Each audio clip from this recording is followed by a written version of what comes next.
turning things over to you. Hello, everybody, and welcome on this Tuesday in March of the new world as we're moving into it. My name is Kelly Baltzell, and I'm the CEO of Beyond Indigo Pets. And I have a delightful friend with me today, Dr. Peter Weinstein. He's the Executive Director of the Southern California Veterinary Management Association, or SCVMA. Peter's area is also in the lockdown zone, so we're going to get some insights from him today. And this is just a conversation between all of us here in this moment in time.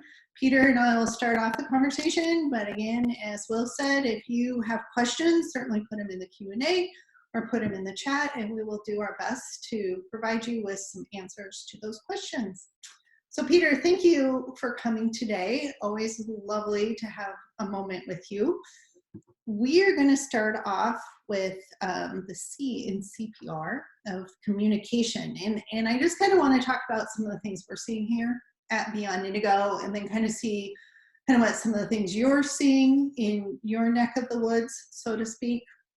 And then just that kind of maybe talk about some solutions to those communication issues. So what we're finding here in Beyond Indigo is, one, everything's changing all the time, which is hard. It's hard to plan, it's hard to adapt, it's hard to adjust. But it's also really hard to communicate. And we're trying to help veterinary hospitals communicate with their pet owners during these fluid times. And what we're seeing is a lot of disconnects. And our job at Beyond Indigo is to help make those connections happen so pet owners know that there is care going on. I'd like to use a personal story from one of our own staff members. Remember, we're in 14 different states, so this could have happened in any one of those states, just to protect the names involved. But the pet owner has a cat that has a lump, and she's been very distressed. And of course, the current situation isn't helping any. I mean, you know, we get stressed on a good day about our animals, but then throw in a world pandemic and the stress goes through the roof. And her cat was kind of one of those that doesn't travel well, so it had to be drugged, put in the carrier, 2-person job, taken to the vet, and the vet didn't show up. And it devastated her because she was hoping to have some release or some comfort about her animal when there's other things in the world she couldn't control. And the hospital said, well, the vet will be here this afternoon. And she's like, yeah, but the cat's drugged now. I can't go redrug them, you know, and that will always be a memory for her. You know, what we do now is going to be remembered by our clients, by our pet owners, by our friends, our family. Like, how we step up to the plate matters for recovery down the road. So here at Beyond Indigo, we're trying to get the message out. You're an essential business. We're open. This is how to reach us: telehealth, phone calls, texting, etc. So what are you seeing, Peter? Kelly, thanks so much for the invitation to join you. In our lockdown world in California, we are seeing all sorts of different ways for practices to reach out to their clients. And I think that those practices that are doing the best for their clients are the ones who are taking an active role and utilizing every resource and tool that they have to let their clients know that they still exist. Whether it is email, text, owl, carrier pigeon, or social media avenues, those practices that are showing that they have a pulse, are letting the clients know what their availability is. And I know, in speaking to some practices, that they're still quite busy and that they are still very available. They're living in a new normal or new abnormal and trying to make themselves available. I think the challenge comes in those practices that have maybe different delivery models, like a walk-in model, where they're trying to limit access and normally over full of people. They just walk in and wait. Worked on it is in a better control situation, whereas those who are walk-in only might have a different challenge in communicating to their clients, that to avoid risk factors to their staff, they are trying to schedule and stagger appointments for people to come in. So I think it's imperative on two sides. I think it's imperative for practices to increase multiplicatively. They've got to increase the outreach to their clients. They have to be the optimal education source for their clients. They need to be sending out updated information. That's the global thing. And then they have to do it in a way that keeps their clients engaged, which may mean, God forbid, they pick up a telephone, and actually call them and let them know.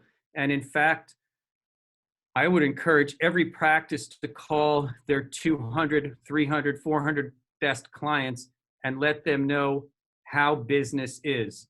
As you noted earlier, the way we handle things in March of 2020 will define whether people will be coming in to see us in April, May, June of 2021, when this is all, knock on wood, behind us.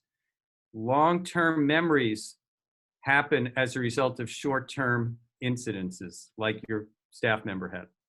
Yeah, it's the fear, right? If you curl up in a ball in the corner and shut down, it's going to have repercussions. I mean, I'm already seeing that in my own personal life of who stepped up to the plate personally for me or not, and how I want to do business with them moving forward. I love, you and I've talked about this phone idea of picking it up. Would you take maybe some staff members who aren't as busy or maybe got sent home to make some of those phone calls, maybe starting with the chronic cases first, maybe asking them, do you have enough meds? That sort of thing, symptoms to watch out for fluffy. Absolutely. I think instead of laying people off, sending them home, get those people who are comfortable on the phone. In the way some of the curbside models are working, you have less of a need for a reception staff to greet people. What you now have is a reception staff that can be making outgoing phone calls on case management, on prescription refills, on whatever, even talking to people about telehealth. I think it's imperative to keep your best staff members busy and engaged with your clients. And I think if you do that, you actually will find yourself in many ways staying as busy as you were in the normal world, the way it was like an hour ago or 10 days ago, or whenever it was that we were normal before, because I'm not sure when normal stopped. But it stopped really quickly, didn't it? It really, like in a hard stop. And I think also, maybe you can answer this because you are in a lockdown area, and I know it's different. The rules are different somewhat for every lockdown area. But wellness visits, can you still do some wellness visits in telehealth? I don't know if that's a thing in Orange County, if that's still allowed or not, or. All right, let's talk about essential businesses. Now, veterinarians in the state of California are considered an essential business. Okay. We are dealing with a lot of variables. We are running out of personal protective equipment that could be used to help in providing clinical care, but also protecting the staff from infection from people, as well as protecting pets from infection from people. So you have to be selective in the delivery of healthcare. And I want to clarify the fact that in every state, you have a state board, which is the regulatory agency. That in California, it's the California Veterinary Medical Board. In Texas, it's something. New York, it's something. They dictate how you provide the veterinary medicine. They tell you what's legal and what's not legal.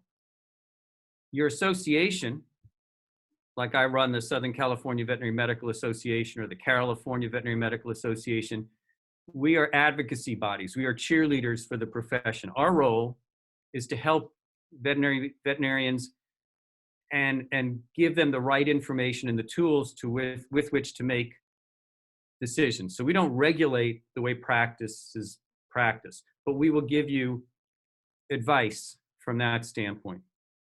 So the current advice that's coming from AVMA to a degree and other state associations is to focus on emergent care and care that is essential.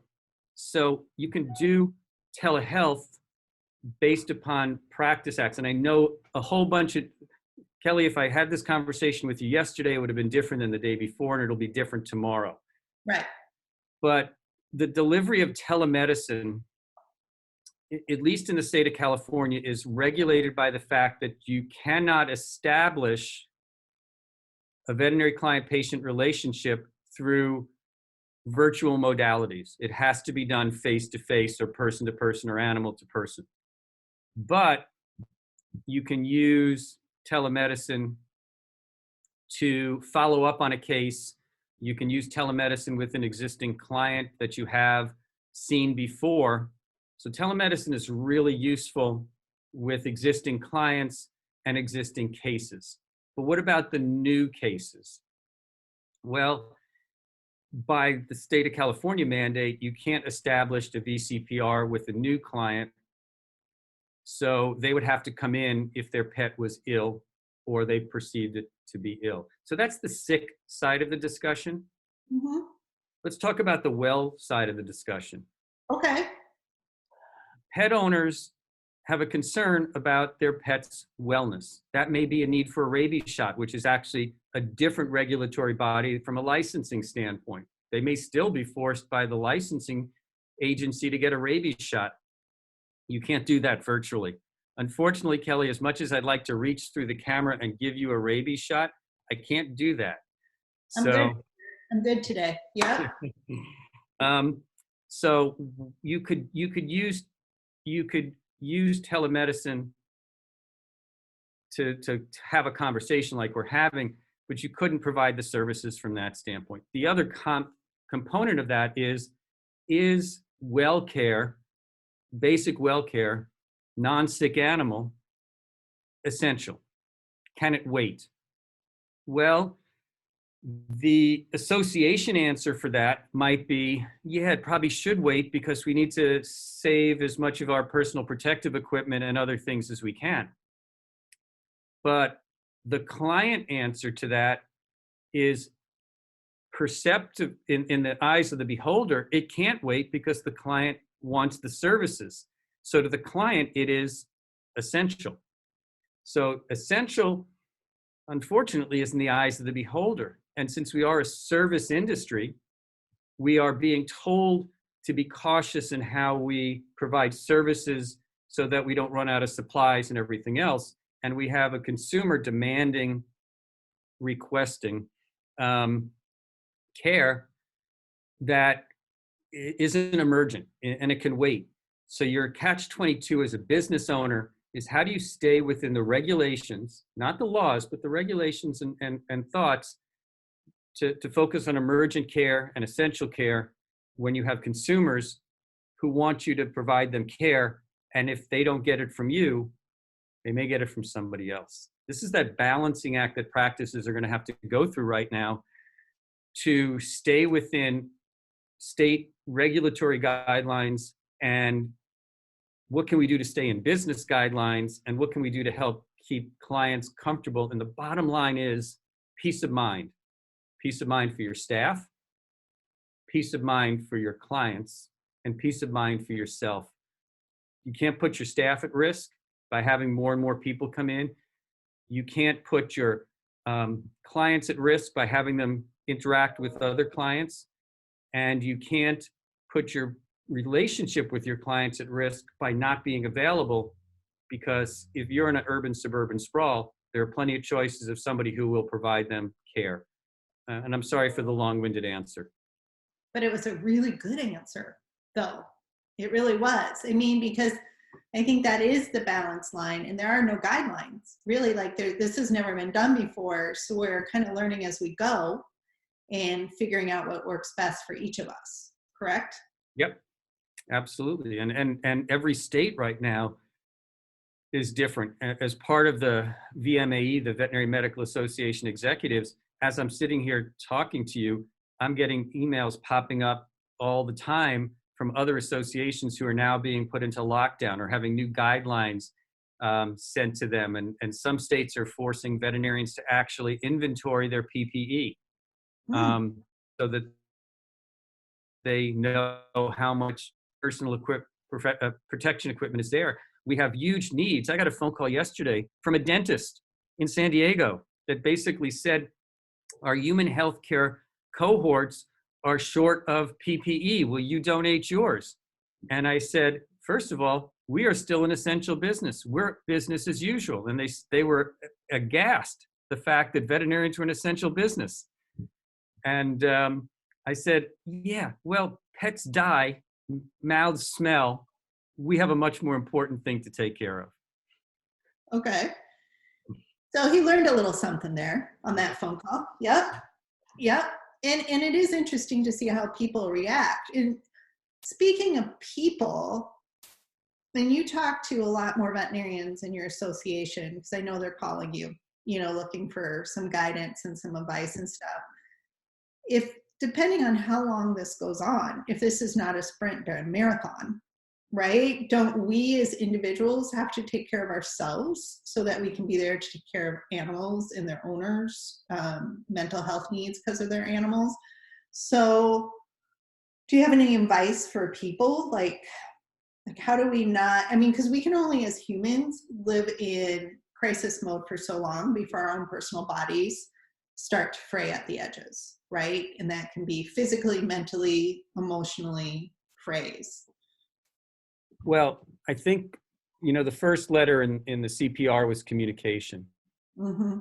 And it's a perfect segue into people, because I think that every day, twice a day, veterinarian leaders, managers should bring the staff together and have a checkup from the neck up. Mm-hmm. And I think you should start the day with, here's where we are.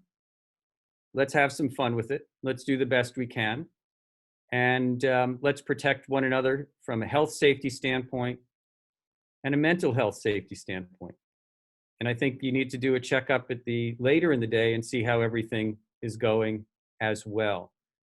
And I think you need to have a conversation, maybe one-on-one or one-on group, that says, listen, we have a responsibility to the clients and the patients that we have been charged with caring for.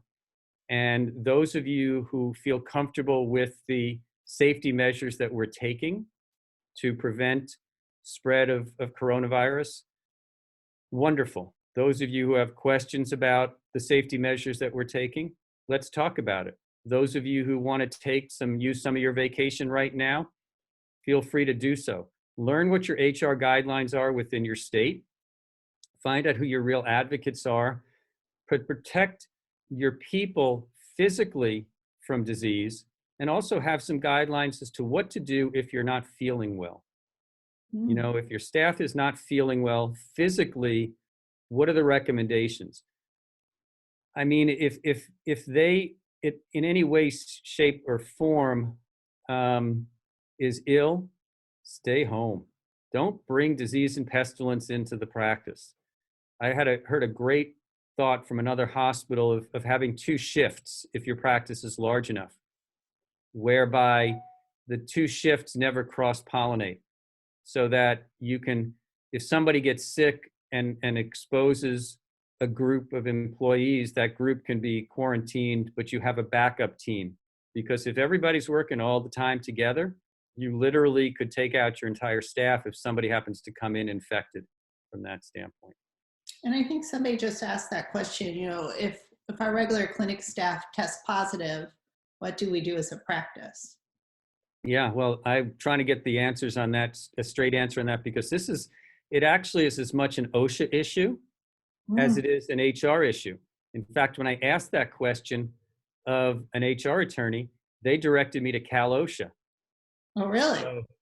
So what does your infectious disease guidelines say for this? Because this isn't the flu. This is a bigger issue from that standpoint. Obviously, if somebody is test positive and they come in, anybody that they know that they've been exposed to probably has to self-quarantine. Now, how do you cover for it? How do you sterilize the hospital? There are so many moving parts, and I think your practice definitely needs to be aware of what those guidelines are. And yeah, testing is limited depending upon where you are and access to it. If you've got somebody that is suspicious with all of the symptoms that we know are associated therewith, I think you have to take that same safety until somebody can get tested from that standpoint. It's a question now of physical protection and mental protection. And it's interesting because I've got practitioners that I've talked to that their technicians will come in and walk on glass and breathe fire, and they're not worried about anything. And others who, maybe for personal reasons, they've got children at home, old parents at home, like me, old parents that I am, will be a little bit hesitant to come in and work. Maybe they're just given telephone work. Maybe they work from home and you've got some telecommuters, but we got to rethink what we're doing to mitigate and minimize exposure between staff members, mitigate and minimize exposure between staff and clients. And every state is different about the HR components of it, but always go back to your personnel policy manual, have a follow up with some of your HR attorneys in your states are saying, check in with Cal OSHA, but do everything you can to protect your staff physically. And I think that from a mental standpoint, communication. I don't think you can communicate enough right now. Right. Between your staff, business owners, your pet owners, and on all platforms. I mean, this goes right back down the C of CPR, but checking in every day, because every day is a new day, and that's why checking in with your clients via the phone is so great, because every day is a new day. And we're using social media and Google and ads, and even Google My Business is being totally overrun. Google's struggling trying to stay up with all the changes businesses are making on Google My Business, for example, which is a local search. So, well, Kelly, you mentioned something earlier before we went on the air that you're doing a Facebook Live. I am. What about helping practices do a Facebook Live? Because they may have more Facebook followers than they have email addresses. They'll probably have plenty of phone numbers, but what about having a veterinarian get on and doing a Facebook Live, or even a manager for the clients? Can we help practices do that? We are recommending that to practices. That will help them set up a Facebook Live, and that we can be the producers in the background and run that. Because just like you said, because every day on this webinar, I'm starting a Facebook Live series tomorrow at noon, and Wednesday and Friday this week at noon, and then every single day, Monday through Friday, where we're going to give you a tip or a how-to or something you can do that day, and also some latest news that is in the marketing venue only. But we are all over Facebook Live, Peter. I think if we can get hospitals to do that, again, I think this virus situation is making us really look at a whole bunch of things we were resistant to in our daily lives. So beforehand, practices may not want to have been doing Facebook Live. Well, maybe now it's the time to embrace the unknown and give it a go, right? Like, get out of our comfort zone to our uncomfortable zone, because that's where our connection is right now with people, is maybe where we didn't want to go, like telehealth, for example. I know there was a lot of resistance for that, or home drug delivery, and those are our new spaces right now, and we're going to have to lean into them. So yes, clients on the phone, if you want to do Facebook Live, reach out to your team members from Beyond Indigo, and we'll make that happen. Embrace the unknown, hug it as your new best friend, because that's why you're going to stay in front of people. Mm-hmm. And Peter froze up. There you go. I think, yeah, I think using your Hollywood camera here to create a short 2-minute video with the veterinarian owner or manager that's sent out as an email or hosted on the website, because maybe if they go to the website and it pops up and says, hey, I'm Dr. Weinstein, I bet you're wondering if we still exist. Yeah, we're out here. We're providing curbside care. You can call us Doc in the Box now. You can come up and get supersized and buy your fries, and we'll take care of your dog at the same time. However you want to do it. But I think in the face of this emotional, psychological, financial disaster, you have a sense of humor. Use it. We need it. You need to make some jokes. I posted some stuff for the SCDMA yesterday of a Sphinx cat singing for 30 seconds on washing your hands and how to wash your hands. Share the crazy stuff that's out there. Picture of Sylvester Stallone as Rocky. Yo, Adrian. And he's holding on to a 6-pack of toilet paper. I got it. We got to share that sort of stuff, because if we take ourselves too seriously, which we routinely do, the mental health challenges become worse. Have some fun, but do it from 6 feet apart. Right. But I think both what you and I are saying is we have to reach out. We got to, like I keep telling people, you got to work harder, not less during this time. You got to reach out more, not less. You've got to reach out on multiple levels, not just one. You've got to reach out in different places and then hit the repeat button, right? Like all the time. If you're scared of social media, now's the time to get past the fear factor. If you have not learned about Instagram, learn about it. If you don't know what Facebook is, learn about it. If you don't know what these social media, Twitter are, it's time. And it's not once a week, and it's not cute puppies and kittens anymore. These are educational tools. Don't consider them just puppies, cute puppies and kittens. Yes, we need to integrate those in there as well.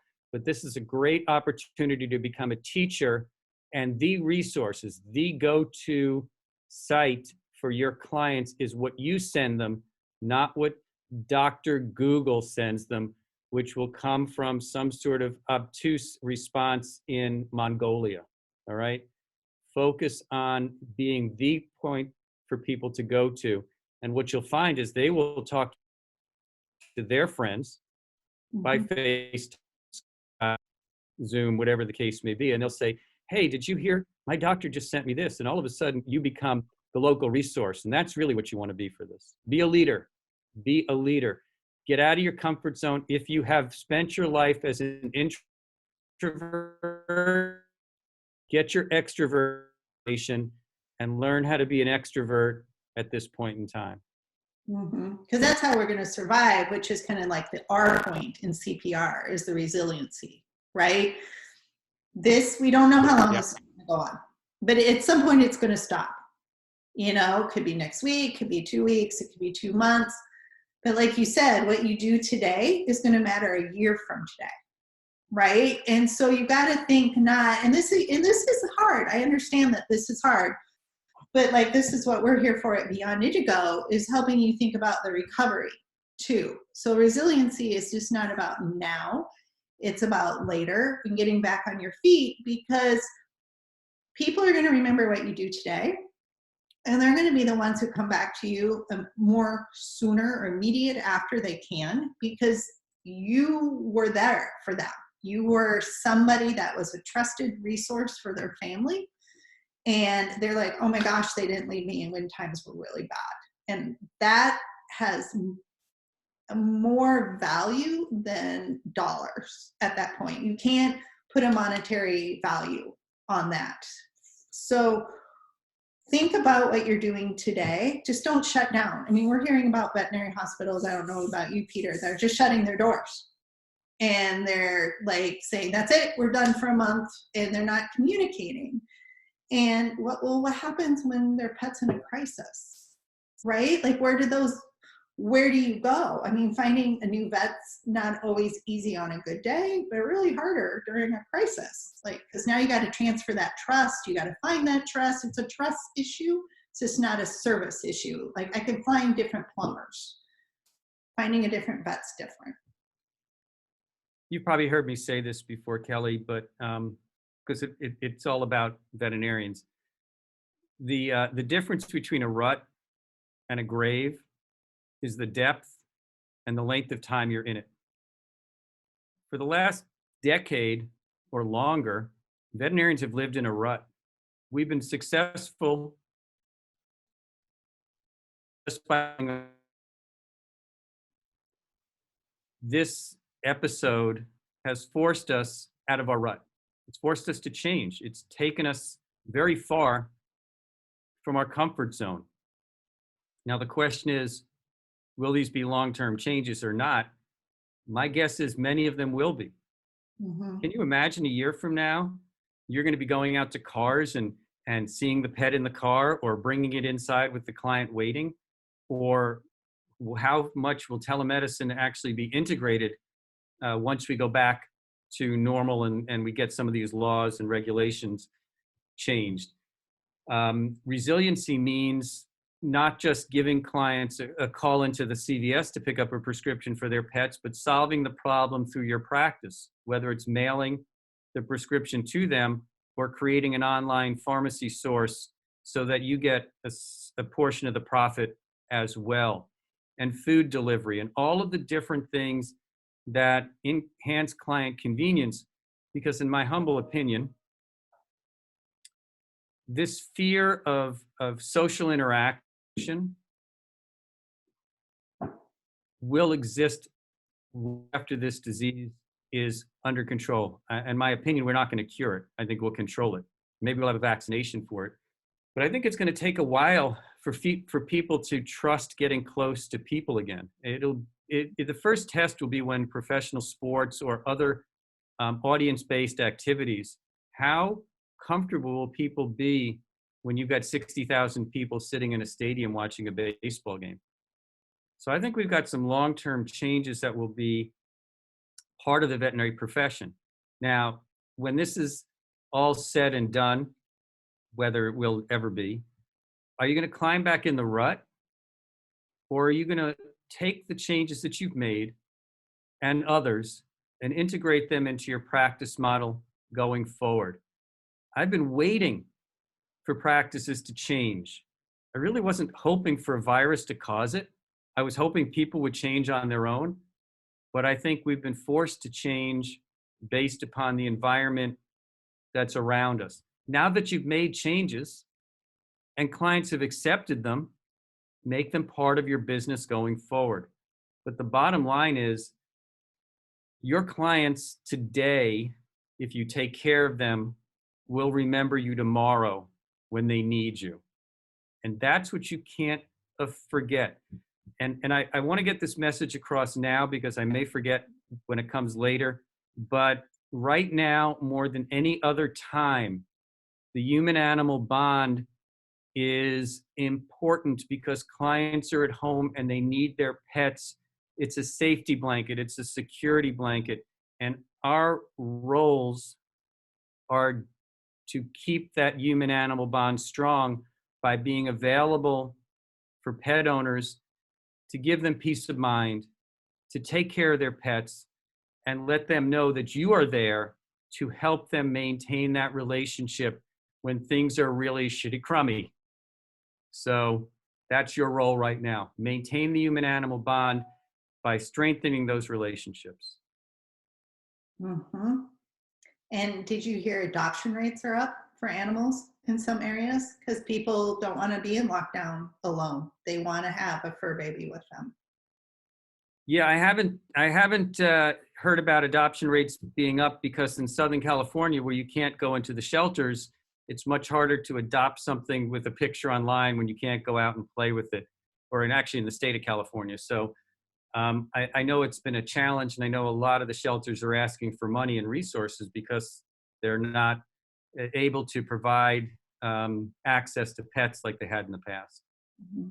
Foster care too. It just went out here in Minnesota. Look at foster care. We're not in lockdown yet in Minnesota, but they're saying, get prepared.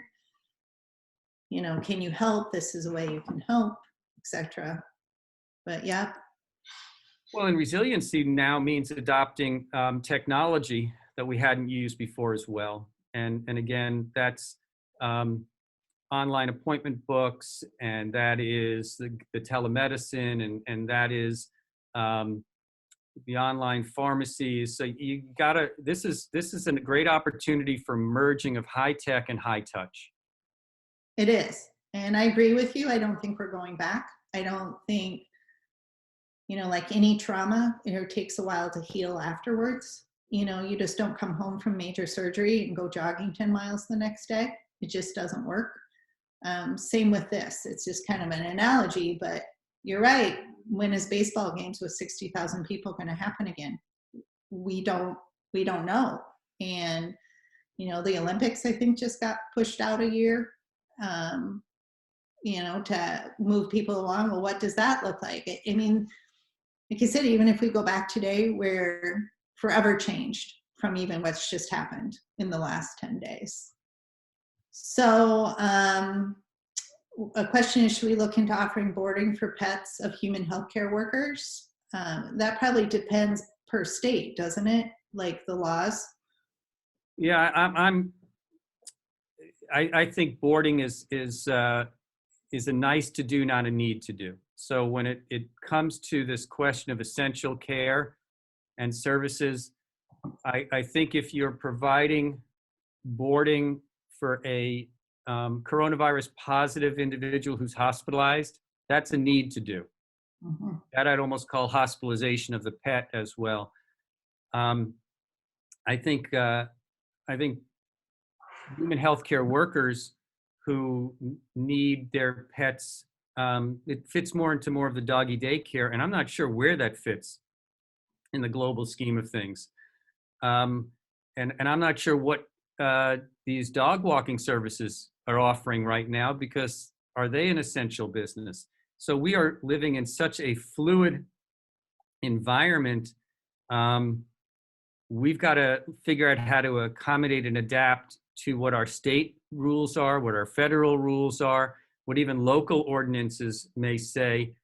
And so in answer to the question about boarding, I would check with your local guidelines and see if it fits in there, and then try to figure out how to accommodate the 12-hour shifts that many human healthcare workers are working as well. And it may be, it's interesting, it may be that your hospital who is trying to figure out how to maintain a staff because you're not as busy, you're busier because you've got much more time invested in going out to the car and all of the different things, but you don't need as many people. If you're not doing boarding and you're not doing bathing and grooming, maybe your staff can provide services to people that, and you have to look at what your guidelines are. Shelter at home means you may or may not be able to do this, but going to people's homes and applying the front line if they need help, walking their dogs if they need help. I mean, what other services can you do within the guidelines that are helping to increase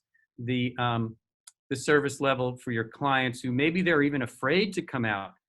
I was told by my daughter that that Whole Foods is offering access for seniors in the morning before the rest of the people come in. And I said, thank you. I really don't want to recognize the fact that I'm old enough to be able to do that. But what about providing access to your clinic for immunocompromised or elderly people in a specific time frame so that they don't feel concerned about their risks of exposure? Because many of them, their pets are what they have left of a spouse, and they need care. And I would think about it, and again, look at the guidelines and look at how to protect yourself where does house calls fit in right now? Is house call services something that you can integrate appropriately and essentially, so that your clients are able to receive the services that they need and their pets receive the services that they need? Because down the road, that may become extension into hospice care that your practice has to offer as another service as well. So think about how you can change to meet the new abnormal. And I think you hit it on the head that you have to change first. Like it's an internal conversation that has to happen first. So these external things can manifest. Yeah. Yeah. I mean, I don't think the clients know what they don't know because they don't know what they don't know. Right. And so you have to let them know. And if there's no demand for it, oh well. But if there is a demand for it, all of a sudden, you're a purple cow in a world of Holsteins. You stand out. And that's what you're trying to do if you want to exist, more than just exist. You want to thrive today and tomorrow going forward. I mean, the most important thing that we can do as a profession, the most important thing we can do as a profession is come out of this better and stronger than when we went into it. I agree. And we just got to keep working at it every day and trying things every day. Some things may work, some may not, but we won't know unless we try. Right? Here's my message, one of many, on at 12:14 Pacific on March 24th. Innovate to survive. Yep. Because if you don't, you won't. Correct. Somebody else will. Somebody else will. And they'll beat you to the punch and they'll be like, I got it. And they pulled on their extrovert and they embraced it and they got in their uncomfortable zone and they made it happen. Right. Yeah. And you know what? We talked about communication and people before. What good leaders will do is they'll bring their team together and they'll say, here's the problem. What are some of the solutions? I want to hear your ideas. I want team buy-in and team support. This is the optimal time to be a servant leader, to basically support your team and let them support you and your clients by coming up with the ideas of things that they want to do to help provide patient care and client care. So that meeting that you have once a day, or at least twice a day, if possible, is all about listening to your staff, identifying the good, the bad, and unfortunately sometimes the ugly. And in many ways, trying to engage them in part of the problem solving.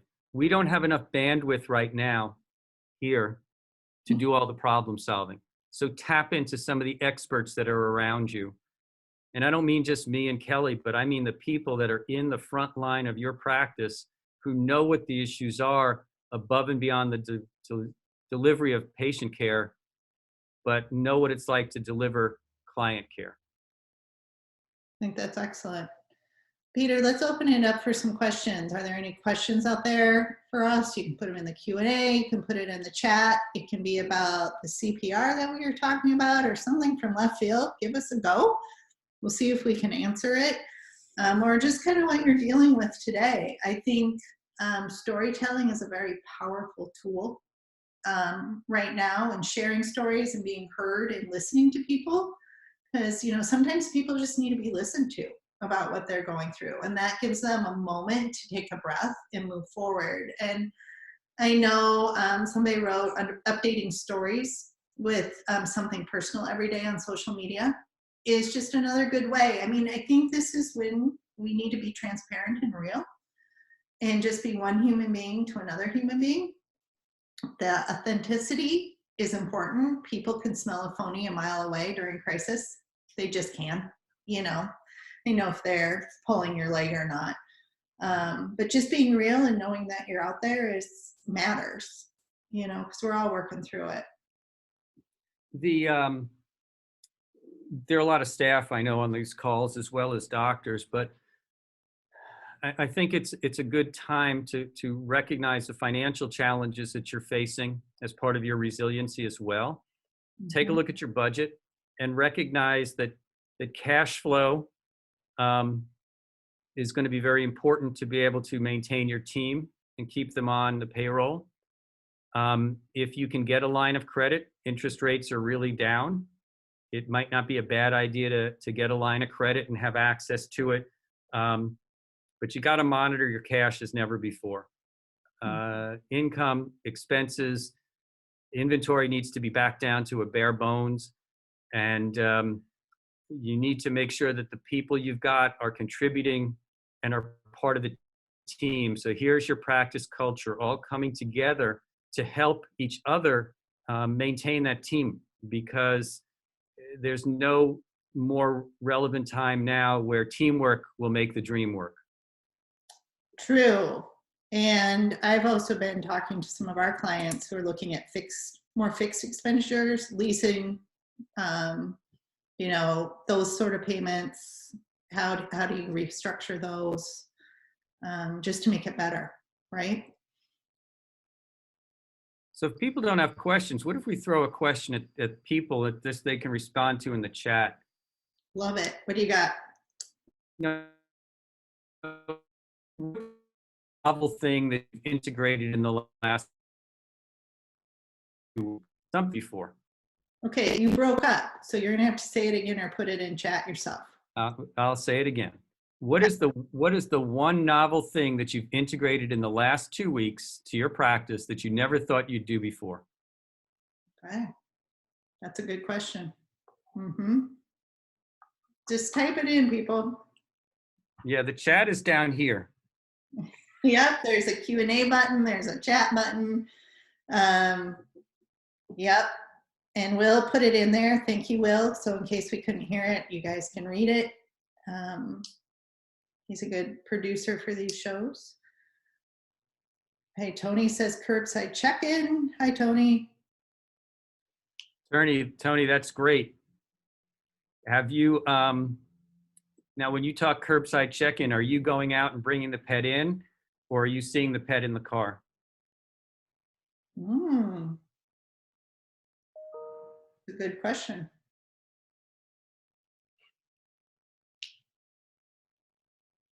Might be typing. There we go.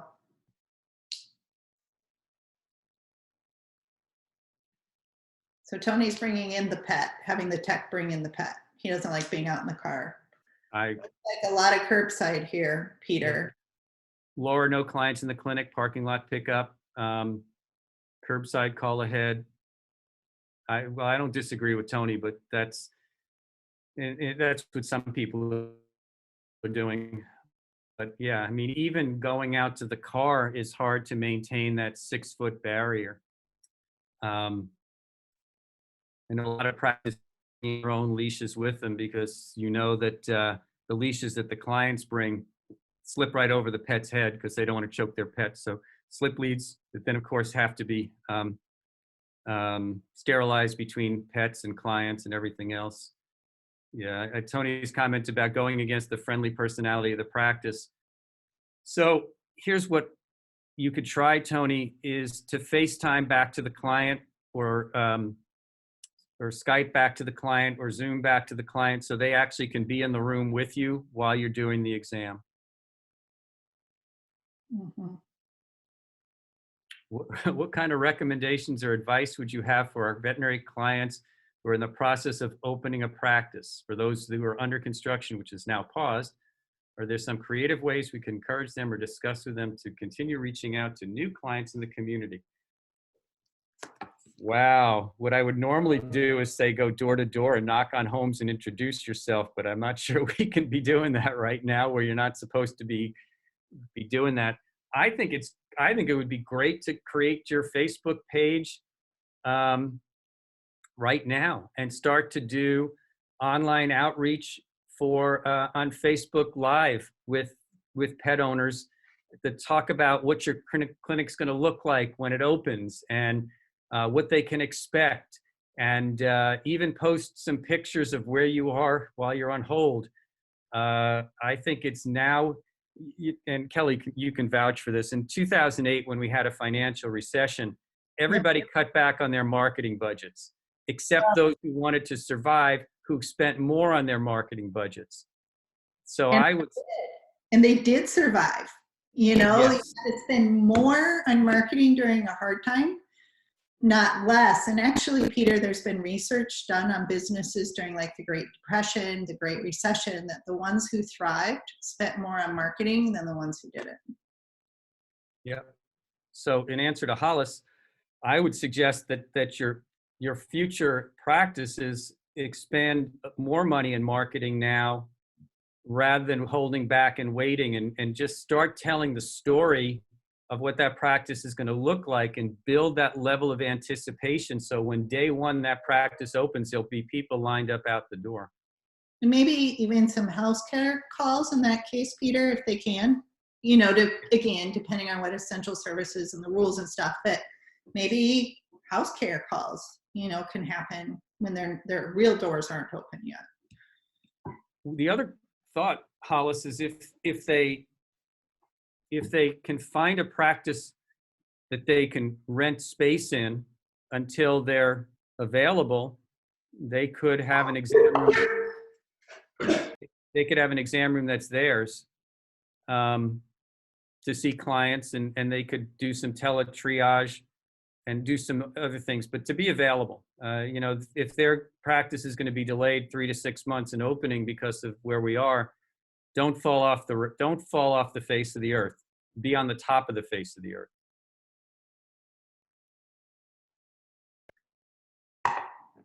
How can you stay safe if you're going into people's houses?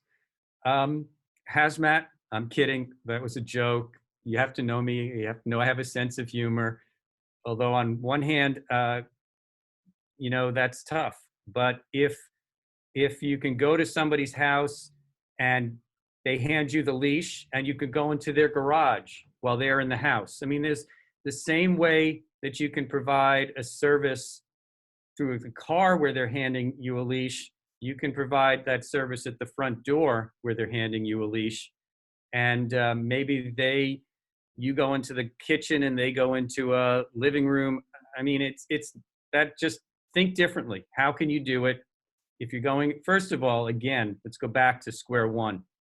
You need to make sure that they're not infectious and that they don't have any signs or symptoms. So before you go to somebody's house, you know, do a checkup on them from that standpoint. But then my question would be, Eugenia, is if you're taking a leash from the car and bringing the pet in, could you theoretically take the leash from a pet at the front door and use their garage, or the backyard or someplace else? If it's a cooperative pet, you know, a lot of this stuff goes out the door when you have an aggressive dog or cat, or a poorly behaved dog or cat, because it becomes much harder. I give a lot of credit to those practices that have figured out a way to deal with the hyper aggressive pets that, you know, when you take them away from the pet, they don't lose that aggression. So that's, you know, I think the other thing is, and by the way, I am just free-forming it right now. It may be a great opportunity to learn how to use sedatives and trazodone and whatever else we use to get something to, if we can come up with a chill pill, let's get a chill pill going. AKA my dog. So yes, right? Or can they bring extra muzzles? Because, you know, I double muzzle my dog, and then that works like a charm. And then of course you have to sterilize that, but still, you know. And the nice thing about what you're saying, Peter, is I'm in Minnesota, so I'm north. So we're cold, but I mean, it's shorts weather here. We hit 40, people crack out the shorts. So there's plenty of warm air for us Minnesotans to do checkups out on the front porch now, because, you know, we're not 40 below. So there's those alternatives. Mm-hmm. I think Tara's question is for you. Can you elaborate on Facebook Live and suggest ways to utilize that tool behind a message from doctors about a new hospital protocol? Yeah, so Facebook Live is sort of like what Peter and I are doing right now, but it's more of a one-way, think newscast. But I think Facebook Live is really good for veterinary hospitals to reach their pet owners or followers on on Facebook because you can give latest updates. Hey, people, I'll use, like, I'm in Minnesota. We're not in lockdown yet, but let's say we were going to be in lockdown tomorrow. You could do a Facebook Live. Hey, everybody, we are going into lockdown tomorrow. We know you have concerns about your pet. Here are some suggestions that we think that you should do right away. Go count your meds. Do you have more than a month's worth of meds? If not, we have a home delivery service. Give us a call, email us. We're going to set you up. We're going to get that going because the post service happens. Also, you know, FaceTime Live can just also be used as, how are you doing today? We care about you. We know this is hard.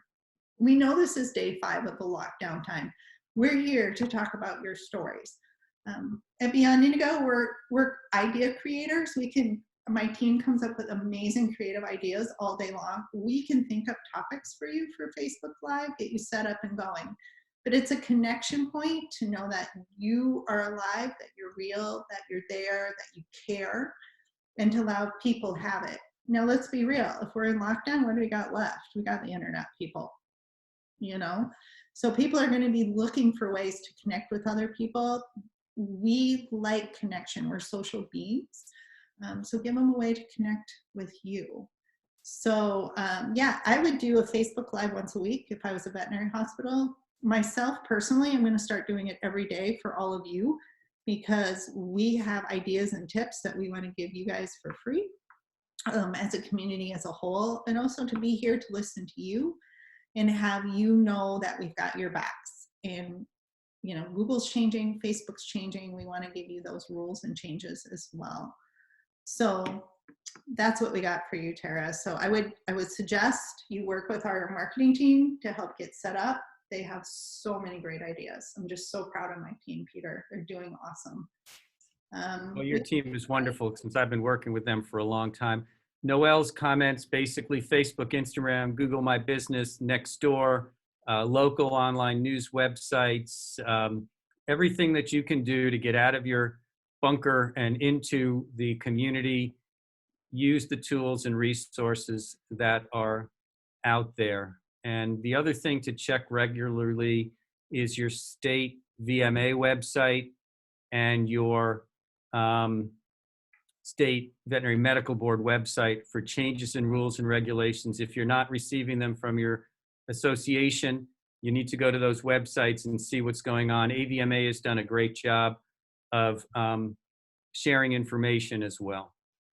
And Peter, Noelle is one of our wonderful team members that I talked to, and she has some Facebook Live ideas, everybody. So thanks, Noelle. She knows how to reach your people. Yep, and Laura, telemedicine. That's a question I have for our audience, is how many of you in here have embraced telehealth one way or the other, through Zoom, through an official platform? Have you guys all embraced it recently, or have you been doing it for a while? Just curious, because it's a new modality for us. Mm-hmm. We'll take yes or no. Yeah, make it easy on them. Yes, or no. Or no. Yeah. Mm-hmm. Yeah, I've heard that the telehealth places have been busier in the last 10 days than they have like been all year. So, yep. Yeah. Mm-hmm. And quite a few telehealth places are offering 2 to 3 months free services as well, just to help you guys get online and get going during this time. Right, Peter, any final words of wisdoms for us today? Stay in touch with one another. Don't crawl into your cave and go to sleep. Stay in touch, listen, learn, help others, help everybody come out of this stronger. Appreciate the work that Kelly and her team are doing to help you, but help others as well. And reach out to your colleagues in your community and see if you can help them, because we're one big, well, not really big, we're actually one small happy family. Mm-hmm. And by helping one another out, we can help the profession as a whole out. We're only as strong as our community, is what I keep saying, Peter. You just said same thing, but I've shortened it. We're only as strong as our community, so together we'll get through this. Individually, we will suffer more than if we do work as a group. Mm-hmm. And thank you for the opportunity to share some insights and thoughts and hopefully rattle some cages with your people. And look forward to getting on the phone with you and catching up with life in Minnesota, where when it's 40 degrees in California, we put on fur coats and you put on shorts. So that's right. Fake fur coats, I should say. Right, fake fur coats and put the fireplace on and think you're dying. And we all think like, wow, this is 80 degrees warmer than 40 below. This is awesome, right? You got your baselines shift a little bit. And I'm grateful to have you here, and I will have you back and probably have you on a FaceTime Live one day too, as we, figure out how to get 4 people on a FaceTime Live chat, which we figured out how to do here now.